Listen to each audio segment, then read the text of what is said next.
colaboración con Migración del Salvador. Ayer precisamente tuve una comunicación directa con el señor director y al cual ya tenemos esa coordinación, ya nos han pasado ciertos números y hemos ciertas estadísticas también de ciudadanos colombianos que ellos han expulsado. Nosotros como gobierno y como Instituto Guatemalteco de Migración ya estamos tomando las acciones, ya estamos viendo cómo vamos a seguir trabajando este movimiento de ciudadanos que pueden ingresar a territorio guatemalteco, pero con el Ministerio de Gobernación y el Ministerio de la Defensa en el plan operativo que tenemos todos los días, se está coordinando para tener ese avance por si ingresan por algún punto ciego o por si quieren ingresar de una manera irregular. Así que estamos analizando convocar a una mesa de seguridad por este evento, porque ese es un tema que nos preocupa muchísimo, que se puedan pasar a territorio guatemalteco y nosotros no vamos a permitir bajo ningún punto de vista que vengan a Guatemala a extorsionar o a hacer ningún acto ilegal.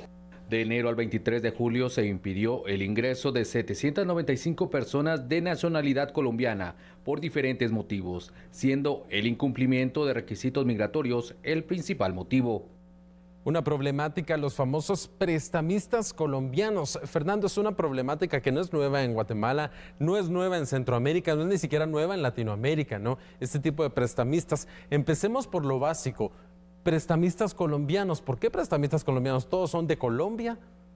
Bueno, lo que hay que entender es que son personas que por una u otra razón han amasado grandes fortunas y tienen acceso a capital que lo que buscan es, como cualquier empresario, hacer que ese capital, por supuesto, tenga un crecimiento, que tenga esa perspectiva a la alza y no les interesa utilizar el sistema bancario porque sabemos perfectamente que si tu idea es poner capital en el sistema bancario, la tasa de interés no te va a generar grandes réditos. Ahora bien, cuando lo das a una tasa que incluso duplica lo que un banco normalmente está otorgando, entonces ahí ya es interesante para estos inversionistas que lo que buscan es colocar el dinero a quien lo necesite de una manera rápida, sin tanto requerimiento, y entonces lo único es firme su documento donde se compromete a pagar de esta manera, que muchas veces es diario, muchas veces puede ser incluso semanal, con una tasa de interés que realmente supera con creces la tasa de el Banco de Guatemala del día a día. Entonces acá es donde se ve los grandes problemas para estas personas que necesitan el cash en el momento, porque hay que pagar una camionada de tomate, hay que pagar 3 camionadas de cebolla que llegan ahí en donde está el puesto y se necesita darle vuelta a esa plata. Ahí es donde entra esta figura y precisamente son pues personas que desde Colombia se han instalado en el país, generando este tipo de circunstancias que realmente son preocupantes porque han lesionado a las personas que les prestan el dinero. Hay incluso casos en que han asesinado a las personas porque no les han pagado en el tiempo y en la forma en como acordaron. Entonces, este tipo de situaciones es lo que nuestro derecho no puede permitir, Andrés. Quiero ahondar en un detalle de lo que hablabas, pero previamente veamos entonces unos datos que aparecerán en pantalla sobre estas estructuras criminales que operan bajo la fachada de prestamistas, porque ahorita lo que hablábamos, Fernando, contigo, es algo que no parece nada ilegal, de prestar dinero. Hasta que llegamos al punto donde ya existen las amenazas e incluso asesinatos, ¿no? Este préstamo gota a gota, los préstamos express, una forma de operar que según las autoridades consiste en el engaño, ya que sin ningún requisito ni garantía se facilita a personas cantidades de dinero con alto interés que llega incluso hasta el 40%. Como lo decías, Fernando, esta forma de pago más usual es la de pago diario, y cuando una persona no puede cancelar esa pequeña cantidad, los intereses empiezan a acumularse y las amenazas aumentan. Veamos un punto. ¿Es legal, dejando fuera las amenazas, dejando fuera las intimidaciones, eso de prestarte dinero a estas altas tasas de interés, es legal? Realmente acá en Guatemala existe un espacio, incluso a nivel de nuestra Constitución, que te permite hacer todo lo que la ley no te prohíba. Para otorgar préstamos, normalmente tenés que tener una figura inscrita, ¿verdad?, y autorizada para poder generar este tipo de acciones.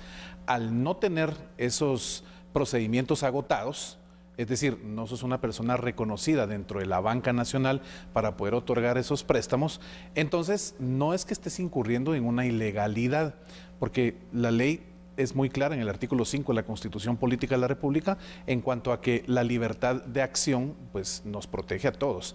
Podés otorgar el dinero como sea mejor tu esquema en cuanto a generarte tus ganancias, pero lo que no te es permitido es ya incurrir en un tipo de cobro como estos, que son realmente ya fuera de la tónica de cualquier relación interpersonal que puedas tener con una persona. Y entonces eso sí ya es lo prohibido, eso sí ya es el esquema donde el Código Penal te va a delimitar tu acción porque estás incurriendo en una figura criminal. Ahora, manejar tu dinero, prestarlo, otorgarlo como mejor consideres, eso es libertad tuya. Y libertad de quien llega y te dice, sí, acepto, entonces automáticamente se da precisamente esa figura ya del contrato. Puede ser un contrato verbal o puede ser ya un contrato por escrito en donde a través de un documento están pues esas cláusulas compromisorias en donde la voluntad de las partes se perfecciona con el simple hecho de, perfecto, acepto. Aquí está mi rúbrica y vamos con el negocio. Muchas veces se ven estos carteles que aparecen en los postes de si alguien necesita un préstamo rápido y incluso se ofrecen cantidades que son bastante altas las que se necesitan y tal vez el atractivo para muchas personas es ese desembolso inmediato, ¿no? Que es ¿y qué necesitas? Muchas veces lo único que se pide es la copia del DPI, recibo de agua o luz y mucho y esto. Solo con eso. Y te pueden otorgar incluso 500,000, 800,000, 1,000,000 de quetzales en ese momento y entonces salís de la problemática en la que te habías metido de no tener ese alivio instantáneo. Exacto, en el momento, el cash. Y al tenerlo, pues le das vuelta a tu negocio esperando que te genere las ganancias que estabas esperando. El problema es que si no es así, el mercado cambia, tu clientela no llegó, el clima te afectó, el pago, la cuota diaria, no va a estar lista. Y entonces es donde te metes en ese problema ya severo. Veamos datos también sobre la forma en que ha ocurrido esta especie de forma de operar, ¿no? Que se expandió a casi todos los países sudamericanos y en Centroamérica afecta particularmente a Honduras y Guatemala, según datos que se tienen a nivel internacional. Hay que recordar que más del 70% de la población guatemalteca trabaja en la informalidad y ese es el principal grupo objetivo de estos delincuentes que facilitan el dinero. Ojo, este es un punto muy importante porque previamente en otros casos el Ministerio Público ha dicho que muchos de estos grupos lo que hacen es utilizar dinero que proviene de forma ilícita, ya sea del narcotráfico principalmente o de alguna otra forma ilícita, y se lava ese dinero a través de este tipo de métodos. Claro, totalmente, porque al final el lavado de dinero lo que busca es que ese dinero que tiene un origen ilegal, ilegítimo, pueda entrar a bancarizarse. Y entonces la figura de la bancarización permite que ese dinero que provenía de actividades ilícitas ahora ya sea un dinero que puede sin ningún inconveniente pues, fluir dentro del sistema. Eso es precisamente lo que buscan mucho estas personas por la cantidad de cash que manejan. Y ahí se explica por qué esa gran cantidad y por qué, por ponerlo entre comillas, tan fácil se da, ¿no? Porque detrás viene una actividad ilícita, entonces está ese flujo ahí de dinero y se sabe que si no me paga, van a haber consecuencias, entonces de que me van a pagar, me van a pagar. Y son amenazas totales, son amenazas de lastimarte a vos, a tu familia y por supuesto esas amenazas lamentablemente nos hemos dado cuenta con la cobertura que TN23 ha realizado en diversas notas que sí las cumplen y las cumplen de una forma sanguinaria y no tienen empacho en de verdad llegar y quitarle la vida a cualquier persona porque no hubo el pago hoy a lo que se había comprometido. Casi que lo que vemos a veces en películas de Hollywood. Claro, se ha visto y se ve también en otras latitudes. Por ejemplo, en Japón es un país en el cual se ve mucho estas personas que están llenas de deudas. Entonces, como están llenas de deudas, en la banca tradicional ya no les dan ningún crédito ni nada. Y se meten también a estos grupos que en Japón no son otro tipo de grupos y vienen estas consecuencias. Pero regresemos a lo que está pasando acá en El Salvador. Vemos cómo Nayib Bukele, el presidente salvadoreño, ha tomado acciones muy fuertes en cuanto a las pandillas. Ya lleva más de un año con ese ataque en contra de las pandillas. Recientemente dijo, bueno, ahora voy contra la corrupción y ahora, hace tan solo unos días, dice, bueno, ahora voy en contra de estos prestamistas colombianos y se les da esta amenaza. ¿Hay posibilidad de que vengan entonces parte de estos prestamistas acá a Guatemala a intentar instalarse? Totalmente. La probabilidad es alta y definitivamente van a lograr ubicarse. ¿Por qué? Porque el paso de El Salvador para Guatemala, en primer lugar, es muy sencillo. Si tenés la documentación que te ampare entrar al país, lo haces inmediatamente. Si no, pues tenés 100 y pico de puntos ciegos por los cuales... Y que los requisitos para un salvadoreño tampoco son tan, tan altos, porque solo con presentar el documento de identificación puedo pasar sencillamente. Sí, simple y sencillamente, igual como nosotros pasamos con el DPI, claro. Ellos pasan con su documento nacional de identidad. Entonces, ellos es documento único de identidad, DUI. Y como lo decís, si no, ahí están los puntos ciegos, ¿no? Entonces... Y si no, pues hay 170 y pico de puntos ciegos, solo escoja cuál le gusta menos, en donde no le gusta mojarse mucho, porque habrá uno con río, otro sin río, otro donde hay que caminar un poquito más, pero es la realidad de ese paso fronterizo entre Guatemala y El Salvador. Simplemente es lo que se vive, es lo que se tiene, y con esa amenaza de Nayib Bukele en El Salvador, todos estos prestamistas lo que van a buscar es elementalmente ubicar su dinero en un mercado que les permita seguir teniendo esos márgenes de ganancia altísimos. Ahora, legalmente, sí tenemos un marco legal para ir en contra de estas personas. Por supuesto, totalmente. Al final, no solo desde la perspectiva del ámbito mercantil, del ámbito bancario, sino también desde la perspectiva de lo que establece el Código Penal.